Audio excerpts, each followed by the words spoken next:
முதல்ல இஎஸ்ஐசி மருத்துவமனையில் ஒரு தேசிய மாநாடு நடத்துகிற அளவுக்கு மரியாதைக்குரிய பாரத பிரதமர் மோடி அவர்களின் தலைமையில் நம்ம லேபர் மினிஸ்ட்ரி அவ்வளவு இன்வெஸ்ட்மெண்ட் இந்த இஎஸ்ஐயில் செய்திருக்கிறாங்க. அதனால தொழிலாளர்கள் வசதி மிக்க மருத்துவ ஹெல்ப் கிடைக்கணும் என்பதற்காக, ட்ரீட்மெண்ட் கிடைக்கணுன்றதுக்காக இந்த இஎஸ்ஐசி ஹாஸ்பிட்டல் இவ்வளவு முன்னேறி இருக்கிறது. அதற்கு காரணமாக இங்கே இருக்கின்ற டீன் காளிதாஸ் சௌஹான் அவர்களுக்கு எனது வாழ்த்துக்களை நான் முதலில் தெரிவித்துக் கொள்கிறேன். இதே இஎஸ்ஐ மருத்துவமனைக்கு 30 வருஷத்துக்கு முன்னால ஸ்கேன் மிஷின் இல்லைன்னு நான் ஸ்கேன் செஞ்சு கொடுத்தேன், மிக மிக குறைந்த விலையில். அப்பெல்லாம் வெளியே 800 ரூபாய் வாங்கும்போது 60 ரூபாய்க்கு 65 ரூபாய்க்கு செய்து கொடுத்து கொண்டிருந்தேன் மக்களுக்காக. அந்த ரிப்போர்ட்டுக்கு மாத்திரம் காசு வாங்கிட்டு. அப்படிப்பட்ட ஒரு இணைப்பு இஎஸ்ஐ மருத்துவமனைக்கு எனக்கும் உண்டு. சேவை மனப்பான்மையோடு மட்டுமே செய்து கொண்டிருந்தேன். அதனால் அவர்களுக்கு எனது வாழ்த்துக்களை நான் முதலில் தெரிவித்துக் கொள்கிறேன். தமிழகத்தை பொறுத்தமட்டில் இன்றைய காலகட்டத்தில் ஒன்று, இன்னைக்கு நான் கேள்விப்பட்டது, தம்பி விஜய் அவர்கள் ஏற்கனவே அவர்கள் கட்சி ஆரம்பித்து 1 வருடத்தை நிறைவு செய்து 2ஆம் வருடத்தில் காலடி எடுத்து வைக்கிறார்கள் என்று. அவங்க இன்னும் கொஞ்சம் மக்களோடு மக்களாக வர வேண்டும் என்பதுதான் எங்களை போன்றவர்களின் கருத்து. இன்விசிபிளா இருந்ததுலேருந்து விசிபிளா வரணும். இன்விசிபிள்னா பொலிட்டிக்கலி இன்விசிபிள். திரைத்துறையில் நான் சொல்லலை. இன்னும் பனையூரிலிருந்து பணியூருக்காக பணி செய்வதற்காக ஊரா செய்தால் அது சரியாக இருக்கும் என்பது எனது கருத்து. ஆனாலும் ஓராண்டை தாண்டி ஓராண்டு ஆயிடுச்சுன்னு சொன்னாங்க, அப்படிதான் கரெக்ட். அதுக்கு எனது வாழ்த்துக்களை நான் தெரிவித்துக் கொள்கிறேன். எந்த அரசியல் கட்சியாக இருந்தாலும் நடை போடுவதற்கு எனது வாழ்த்துக்கள். அதே மாதிரி நேற்றைய பட்ஜெட் மிகவும் மகிழ்ச்சிகரமான ஒரு பட்ஜெட். ஏனென்றால் மாதம் 1 லட்சம் ரூபாய் ஊதியம் பெற்றால் கூட அவர்கள் வருமான வரி செலுத்த போவதில்லை. நம்ம எப்பவுமே ஒரு பட்ஜெட் வந்த உடனே வரி வரி வரின்னு சொல்லுவோம், வரி சுமைன்னு சொல்லுவோம். ஆனால் வரி வரியாக பாராட்டக்கூடிய பட்ஜெட்டாக இந்த பட்ஜெட் இருந்தது. அதனால தான் நான் ஆங்கிலத்தில் சொன்னேன், இதற்கு முந்தைய அரசு யூபி அரசு டாக்ஸிங் த பீப்புள், நம்ம we have make the people tax free அப்படின்னு சொன்னேன். அதனால இன்னைக்கு உண்மையிலேயே மகிழ்ச்சியான ஒரு விஷயம். ஆனால் எனக்கு ஒன்று வருத்தம் என்னன்னா, தமிழகத்தை சார்ந்தவர்கள் தமிழ்நாடு அப்படின்னு பேர் இல்லை. நினைக்கிறேன் 12 லட்சம் ஊதியம் வாங்குபவர்களுக்கு வருமான வரி சலுகை இருந்தது தமிழகத்தை சார்ந்தவர்களுக்கு தான். தமிழ்நாடுன்ற பேரு பட்ஜெட்ல இல்லைன்னு சொல்றவங்க, உங்களோட ஆட்சியை என்ன மாடல்னு சொல்றீங்க? திராவிட மாடல் தான் சொல்றீங்க. நான் முதலமைச்சர் கேட்கிறேன், அப்ப நான் தமிழ்நாடு மாடல்னு சொல்ல ஆரம்பிங்க. தமிழ்ன்ற வார்த்தையே உங்களோட மாடல்ல இல்லையே. அப்ப தமிழ்நாடு மாடல்னு கூட நீங்க சொல்ல மாட்டீங்க. ஆனா திருக்குறள் அங்கே பயன்படுத்தப்பட்டிருக்கிறது. அந்த 8வது முறை அந்த பட்ஜெட்டை தாக்கல் செய்தது தமிழ்நாட்டை சார்ந்த தமிழச்சியான நிர்மலா சீதாராமன் அவர்கள். ஆக இங்கே தமிழ் பெருமைப்படுத்தப்பட்டிருக்கிறது, தமிழ்நாடு பெருமைப்படுத்தப்பட்டிருக்கிறது, திருவள்ளுவர் திருக்குறள் பெருமைப்படுத்தப்பட்டிருக்கிறது என்பதை எல்லாத்தையும் தாண்டி சகோதரி கனிமொழி சொல்றாங்க, இது பீகார் பட்ஜெட் நாங்க தாக்கல் செய்ததுன்னா. போன முறை தேர்தலுக்கு உங்க வியூக அமைப்பாளர் யார்? பிரசாந்த் கிஷோர். அவர் எந்த ஊரை சார்ந்தவர்? பீகாரை சார்ந்தவர்.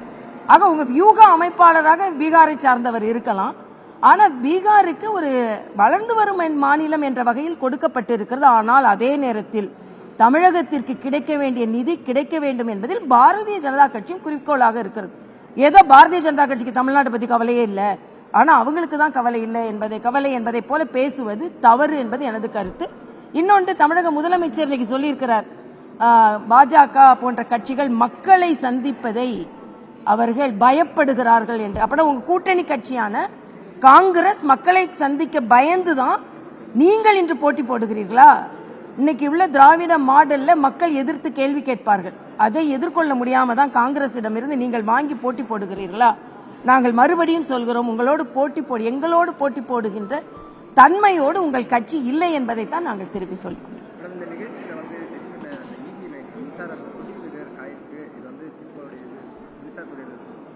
இல்ல, அதுதான் நான் சொல்றேன். இது மட்டும் இல்ல, நான் அன்னைக்கு ரயில்வே துறையில ஒரு நிகழ்ச்சி நடக்கும் போதும் கரண்ட் கட் ஆச்சு. அதுக்கு காரணம் மாநில ரயில்வே என்ற மாநில மின்சாரத்துறை.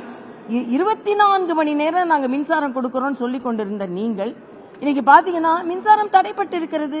இதுல உங்களுக்கு அது மாநில இந்தியா முழுவதும் இருந்து டாக்டர்ஸ்கள் வருகிறார்கள். தமிழ்நாட்டின் பெருமை இப்ப பறைசாற்றப்பட்டிருந்தது. அது மட்டும் இல்ல, நான் அதுவும் தமிழ்தாய் வாழ்த்தை எப்பொழுதுமே தமிழகத்தில் அவர்கள் பிரச்சனையாக்கி கொண்டிருக்கிறார்கள். தமிழகத்தில் தமிழ்நாடு முதலமைச்சர் கலந்து கொண்ட ஒரு நிகழ்ச்சியில கூட தமிழ்தாய் பாட்டு தவிர்க்கப்பட்டிருக்கிறது. ஆனா ஒரு மத்திய அரசின் நிறுவனமான இங்கே நான் ஜிப்மர்ல கூட தமிழ்தாய் வாழ்த்து கட்டாயம் பாண்டிச்சேரி தமிழ்தாய் வாழ்த்து பாடணும்னு ஒரு சட்டமே போட்டேன். அதே மாதிரி இங்கே ஒரு மத்திய அரசின் நிறுவனமாக இருந்தாலும் அழகாக தமிழ்தாய் வாழ்த்தை தவறில்லாமல் பாடி, தம்பி உதயநிதி கலந்து கொண்ட ஒரு நிகழ்ச்சியில தவறா பாடினாங்க, அதெல்லாம் கூட அவங்க கரெக்ட் பண்ணாம கூட இருந்தாங்க. அப்படி இல்லை, அழகாக பாடினார்கள். அப்படி சொன்ன உடனே ஒருவேளை யாருக்கோ தகவல் போய் ஓஹோ இப்படி எல்லாம் சொல்றீங்களா, பவர் இருந்தா தானே சொல்வீங்க, பவர் கட் பண்றோம் அப்படின்னு கட் பண்ணாங்களான்னு எனக்கு தெரியல.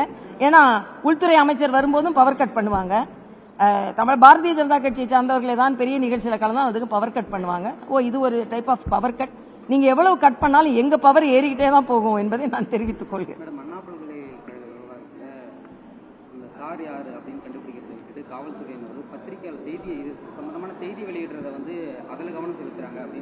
இது மிகவும் வன்மையாக கண்டிக்கத்தக்கது. நீங்க அந்த செல்போன்ல உள்ள சார் யாருன்னு கண்டுபிடிக்காம பத்திரிகை சகோதரர்களின் நம்பர் யாருன்னு கண்டுபிடிச்சிட்டு யாரோட நம்பர் நீங்க கண்டுபிடிக்கிறதுக்காக அவங்களோட செல்போன்களை பறிமுதல் செய்தது மிக மிக வன்மையாக கண்டிக்கத்தக்கது. அது மட்டும் இல்ல, அதோட இன்வெஸ்டிகேஷன் ஆபீசரை என்னால ராகவேந்திரா அவர் பேரு, என்னால இதுக்கு மேல இதை விசாரணை செய்ய முடியாது அப்படின்னு ஒரு காவல்துறை அதிகாரி, ஒரு புலனாய்வு அதிகாரி வெளியே வருகிறார் என்றால் எந்த அளவிற்கு ஆளும் அரசின் அழுத்தம் அங்கே இருக்கிறது என்பதை புரிந்து கொள்ள வேண்டும். ஆக பத்திரிகை சுதந்திரத்தை பற்றி முதலமைச்சர் எதிர்க்கட்சி தலைவராக இருக்கும்போது பேசினார். ஆனால் இன்று பத்திரிகை சுதந்திரம் எங்கே போனது? அவர்கள் செல்போனை கூட அவங்க சுதந்திரமா வைத்துக் கொள்ள முடியாத அளவிற்கு பறிமுதல் செய்கிறீர்கள் என்றால் குற்றவாளியோட செல்போனை முத பாருங்க, அதுல உள்ள யாரு சாருன்னு கண்டுபிடிங்க. அதான் நான் சொன்னேன், இப்ப தமிழ்நாட்டில் யாரு கார், யாரோட காரு, யார் அந்த சாரு, இந்த டாஸ்மாக் யாரோட பாரு, இப்படிதான் கேள்வி கேட்கக்கூடிய நிலையில் இன்று தமிழகம் இருக்கிறது என்பது நமக்கு ரொம்ப கவலையாக இருக்கிறது என்பதுதான்.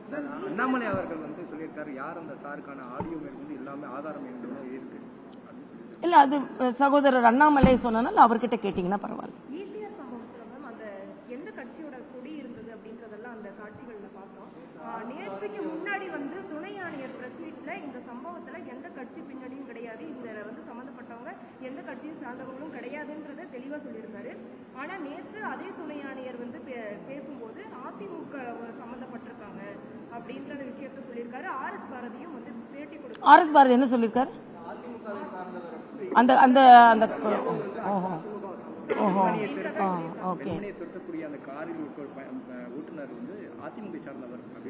கொடி அப்ப யாரோடது? கொடி பார்க்கிங் கட்டணத்தை தவிர்க்கவும் டோல்கேட்ல பயன்படுத்தினாங்கன்னு சொல்லியிருக்காரா? அப்ப ஏமாத்துறாங்க. திமுக கொடியை வச்சு ஏமாத்தலாம் என்பதை ஆர்.எஸ். பாரதி ஒத்துக்கொண்டிருக்கிறார். திமுக கொடியை போட்டா குற்றம் செய்வதற்கு லைசன்ஸ் என்பதை ஆர்.எஸ். பாரதி ஒத்துக்கொண்டிருக்கிறார்.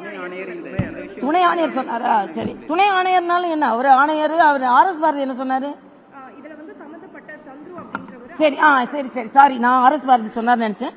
ஒண்ணு, அப்போ துணை ஆணையர் எதை ஒத்துக்கொள்கிறார் என்றால் தவறு செய்வதற்கு திராவிட முன்னேற்ற கழகத்தின் கொடியை பயன்படுத்தலாம் என்று ஒத்துக்கொள்கிறார்.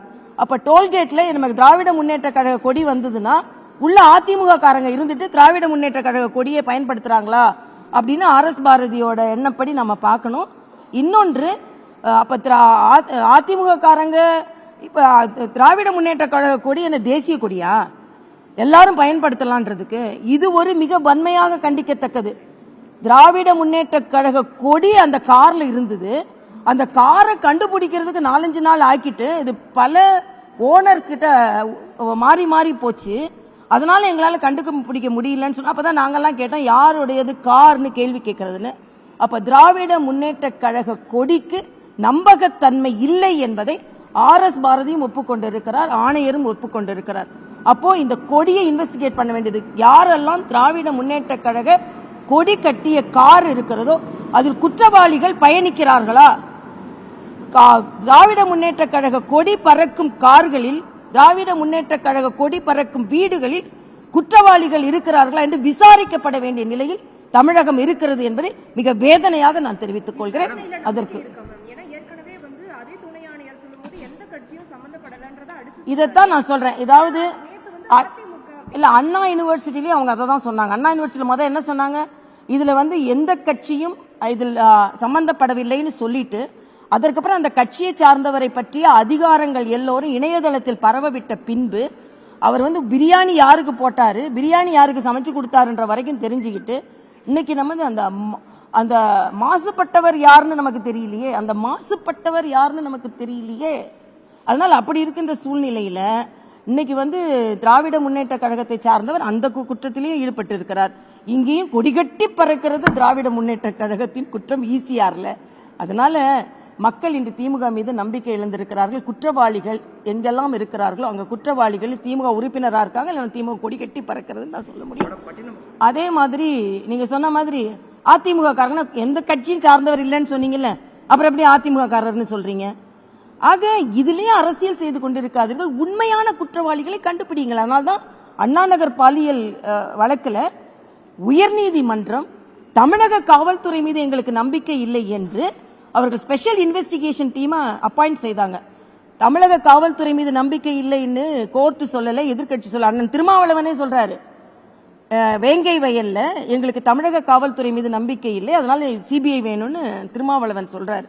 அது மட்டும் இல்ல, திருமாவளவன் ஆதவர்ஜுனா திருமாவளவனே பார்த்திருக்காரு. தனியா நீ போ, அப்புறம் கூட்டணியோட நான் வரேன் அப்படின்னு சொல்றது கூட இல்ல. நீ போ, பின்னாலே நான் வரேன் அப்படின்னு தெரியல. ஏன்னா அவ்வளவு மகிழ்ச்சியா ஆதவ கட்டி அணைத்து மார்ல பாயல மடியில பாய்ஞ்சுன்னு சொல்ற அளவுக்கு இன்னொரு கட்சிக்கு போனா அவ்வளவு மகிழ்ச்சியா வரவேற்பார்களா? அதனால நீ முன்னால போ, நான் பின்னாலே வரேன் அப்படின்றதான் எனக்கு தோணுது.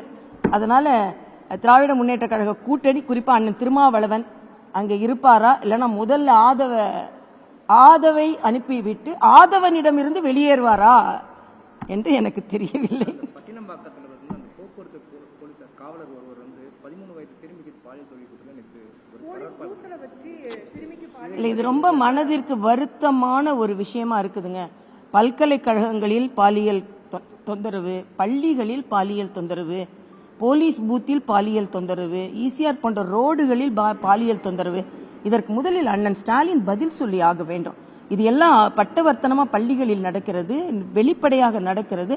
பெண்களுக்கு பாதுகாப்பற்ற சூழ்நிலை இருக்கிறது என்பதை நாம் திருப்பி சொல்லிக் கொண்டிருக்கிறோம். முதலில் அதை நீங்க பாருங்க. சும்மா அரசியல் பேசிட்டு சும்மா விளம்பரம் செய்து கொண்டிருப்பதில் நீங்கள் கவனம் செலுத்தாதீர்கள் என்பது எனது கருத்து.